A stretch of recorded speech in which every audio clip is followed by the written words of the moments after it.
Inflation, Deflation, Red-flation, Blue-flation by Matthew Beller, an audio daily article.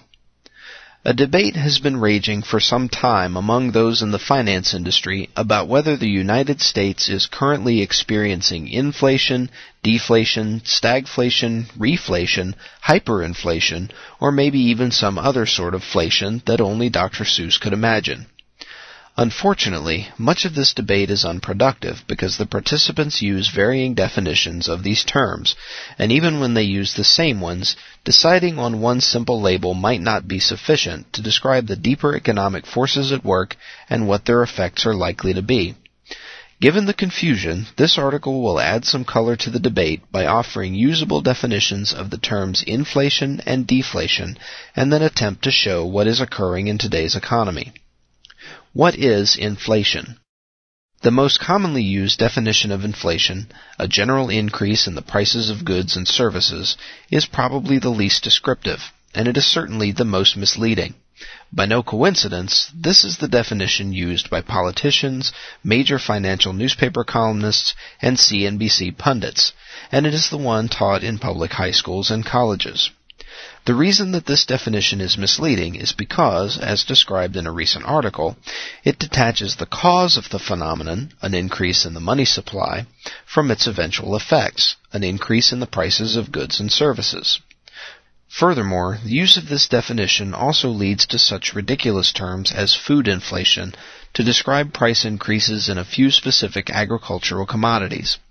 The absurdity of this notion can be seen when one realizes that nobody ever complains of stock inflation or housing inflation, and that no economics textbook contains a case study that explains how monetary policy caused Beanie Baby inflation from 1995 to 1999. If we agree with Milton Friedman's famous dictum that inflation is always and everywhere a monetary phenomenon, then we should adopt a definition that explicitly acknowledges this point. Prominent Austrian economists such as Ludwig von Mises, Henry Hazlitt, and Murray Rothbard have presented definitions that vary slightly from one another, but one aspect common to all of them is an increase in the money supply. Accordingly, I will adopt that simple definition. Deflation will be defined conversely as a decrease in the money supply. In order for these definitions to be meaningful, however, one must also have a precise definition of money. What is money? Money, as Frank Shostak succinctly explains, is that for which all other goods and services are traded.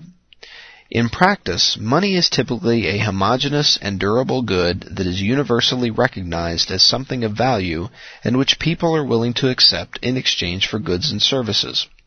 It might be gold or pieces of paper physically exchanged in transactions, or it might be such items stored in institutions like banks and drawn upon by checks, debit cards, or other means. Complications arise in applying this definition, however, due to practices such as fractional reserve banking.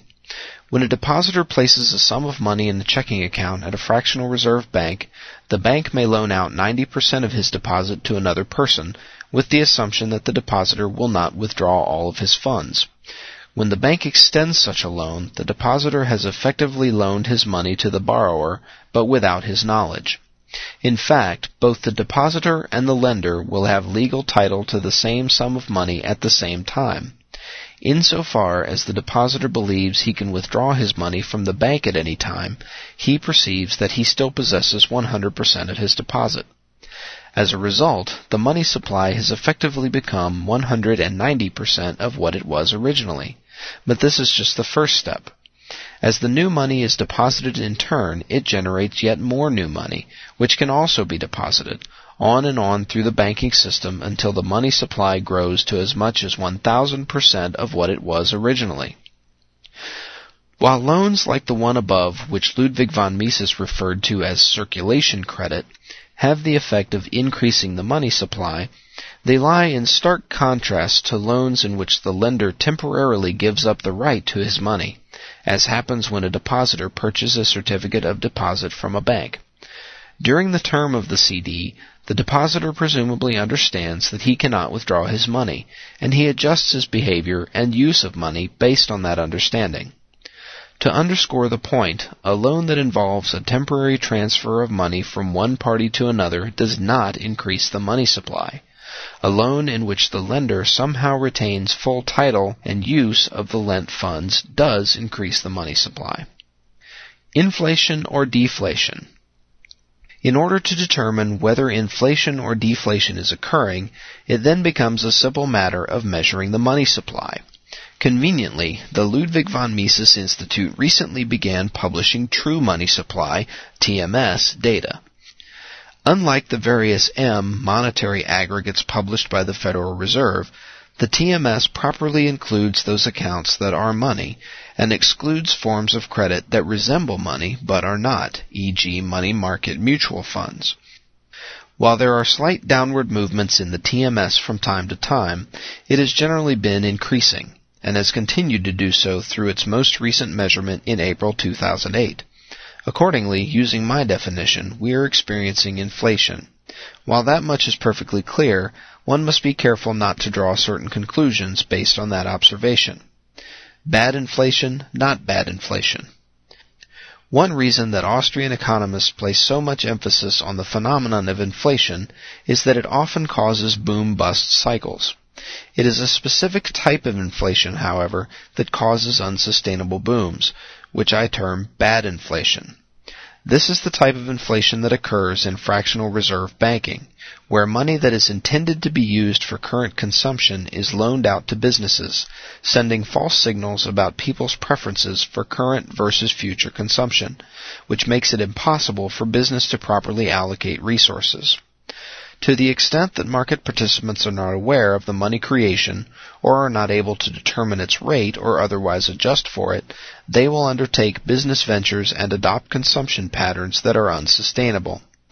In precisely the same way that Ponzi schemes can operate seemingly healthily for years or more before collapsing, the unsustainable booms caused by bad inflation might persist for a while, but will eventually go bust when reality surfaces, prices adjust, and previously profitable enterprises go out of business. The other type of inflation that can occur I term not bad inflation. This type of inflation does not lead to harmful booms and busts, but it's not necessarily good in any sense either.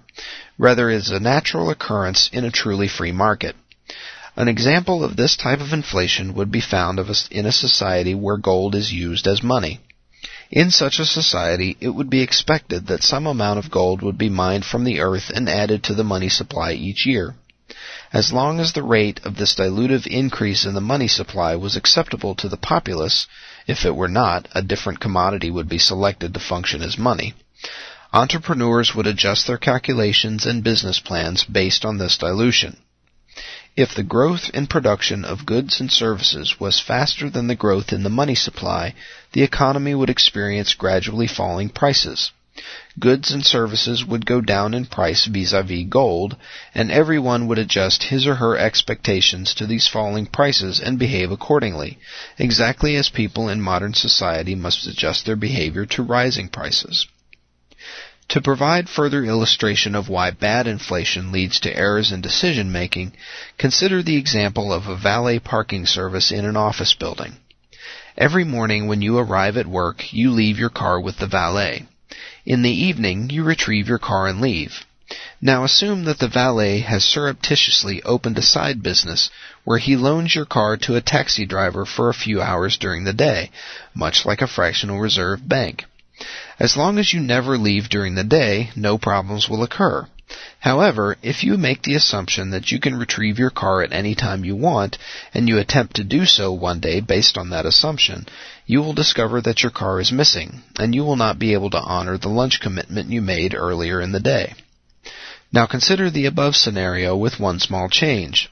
The valet has disclosed his side business to you. Assuming that you consent to it, perhaps he reduces your parking fee, you will not assume that your car is available to you during the business day.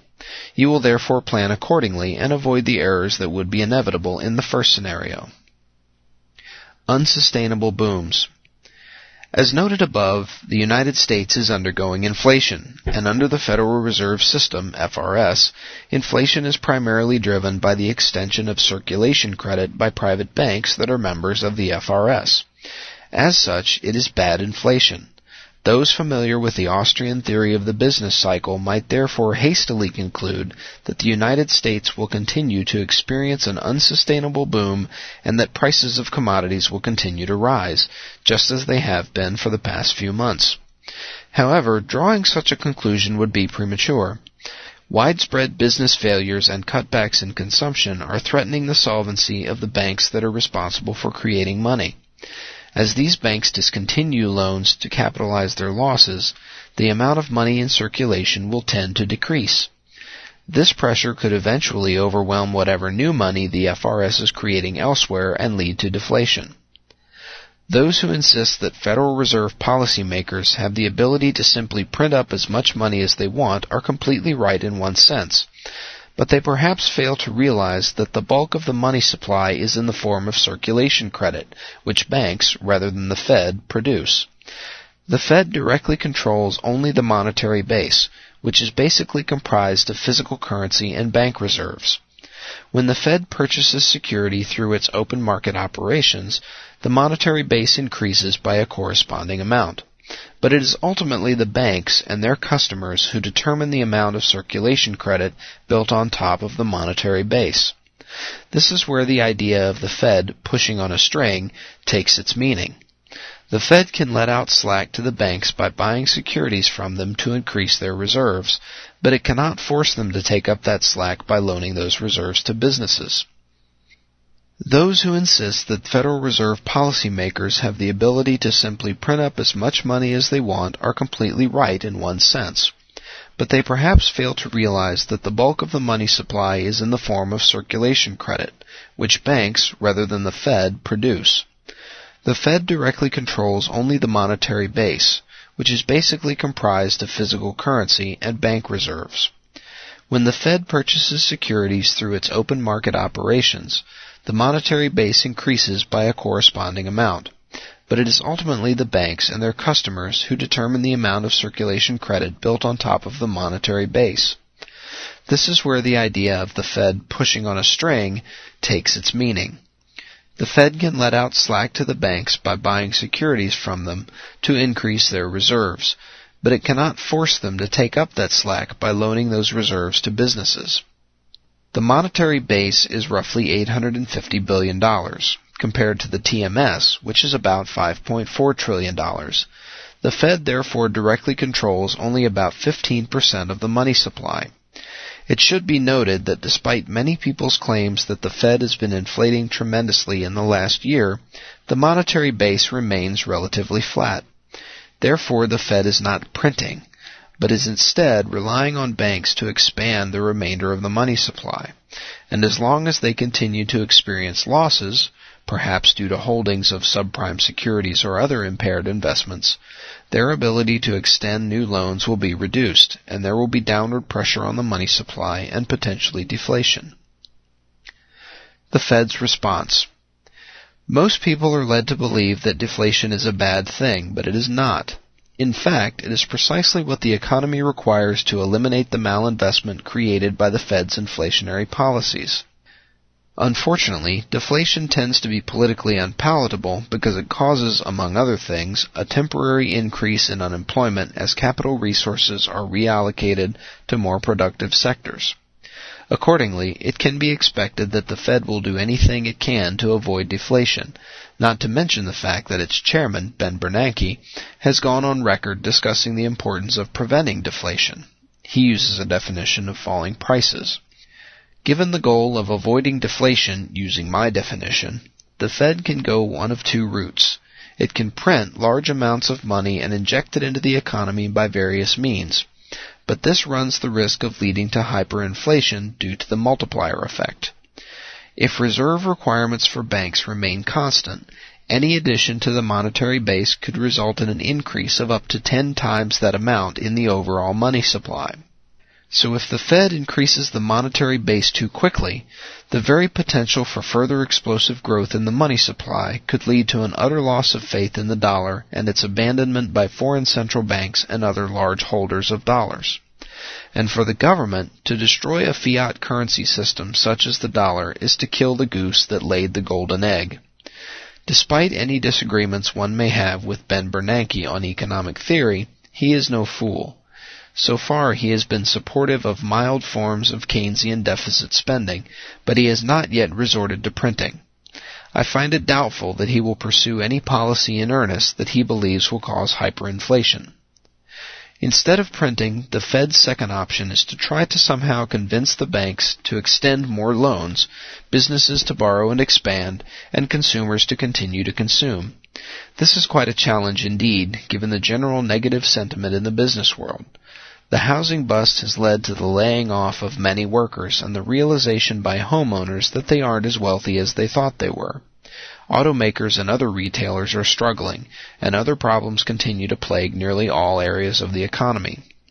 The Fed's challenge is compounded by the fact that its lowering of interest rates has led to the dollar's weakening significantly against foreign currencies, which has had the effect of increasing the price of imports, leading to further cutbacks in consumption and investment. In order to combat the deflationary forces affecting banks, we see the Fed doing everything in its power short of printing money to prevent them from experiencing losses. This is why we have seen the Fed take actions that, as former Fed Chairman Paul Volcker has said, extend to the very edge of its lawful and implied powers. When the Fed provided $30 billion in financing for J.P. Morgan to acquire Bear Stearns, it bailed out not Bear, but Bear's credit counterparties. If it had allowed Bear to go bankrupt, the banks that had loaned Bear money would have had to take losses, thereby reducing their reserves and their ability to extend credit elsewhere. It is even possible that Bear's bankruptcy would have caused other large firms to become insolvent and declare bankruptcy as well. In other attempts to encourage banks to create money, we have also seen the Fed create 3 new lending facilities, the TAF, the TSLF, and the PDCF, in succession, in the hope that the additional liquidity they provide would induce banks to extend more credit. While each of them might have achieved limited success in doing so, there is no telling what other sorts of imaginative creations the Fed will reveal next if banks continue to experience losses and reduce the amount of circulation credit. Conclusion. Ultimately, the debate over whether we are experiencing inflation or deflation is a simple one if it is only a matter of observing the change in the money supply. The debate becomes far more complex, however, if its purpose is to predict what will happen in the future. While measures of the money supply might provide some indication of where things are headed, one must also have a thorough understanding of the workings of the banking system and the role of businesses and consumers in the creation and destruction of money. The Fed has already taken several drastic actions in an attempt to prevent deflation, but it remains to be seen whether it is even possible for it to achieve such a goal without destroying the dollar and the entire financial system.